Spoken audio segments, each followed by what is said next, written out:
Բաքվի բռնապետը շարունակում է հոխորտալով ուղղակիորեն ու անուղղակիորեն սպառնալ մեր երկրին, ասելով, որ օրինակ մեջբերում եմ.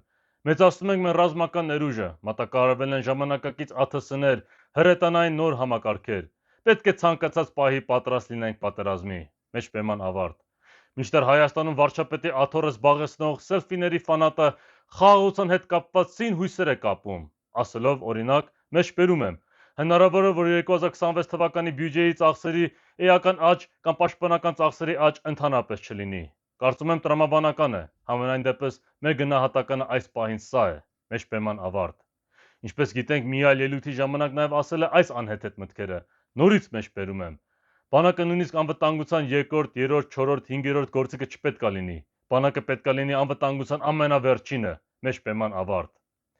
Մեր թշնամիները պատրաստվում են պատերազմի ու իրենց երկրի ներսում ռազմատենչ արտահայտություններով քարոզում են միլիտարիզմ, իսկ նեոբոլշևիկ հայադավները պատրաստվում են խաղաղության եւ մեր երկրի ներսում համերաշխության մասին դատարկ խոսքերով քարոզում են հնազանդություն։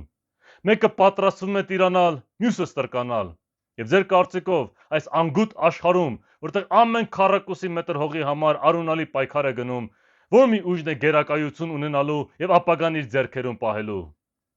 Իհարկե մեր կառավարության կողմից վարած դավաճանական ու հակահայկական քաղաքականությունը համապատասխանում է իրենց խղճուկ ու վախկոտ էությանը։ Մեր հասարակությանը պահում են հիպնոզի տակ, մարդկանց գլխի տակ բարձ դնելով, սակայն որևէ կասկած չունենք, որ այս ամբողջ խաղաղության օրակարգը մի օր թղթե տնակի պես քանդվելու է հենց այդ խաղաղասերների գլխին, որից հետո ակնհայտ կդառնա բոլորին, որ բնության օրենքներից անհնար է հրաժարվել ու լավ ապրել։ Դաժանորեն ցույց կտա, որ բնության օրենքներից եւ պայքարից հրաժարվելով մենք հրաժարվում ենք խաղաղությունից, ապրելուց ու նաեւ մեր ապագայից։ Եկեք մեր թշնամիներից սովորենք ու հասկանանք, թե որը որից հետո է գալիս։ Երբ Հայաստանում մի օր իշխանության գա իրական ազգայնական քաղաքական ուժ, քաջ կգիտակցի ու մեր բոլոր քաղաքացիների մեջ անընդհատ կարմատավորի, որ մեր բանակը պետք է լինի ոչ թե մեր հայրենիքի անվտանգության վերջին կամ նույնիսկ երրորդ կամ երկրորդ գործիքը, այլ միանշանակ առաջինը ու ամենագլխավորը։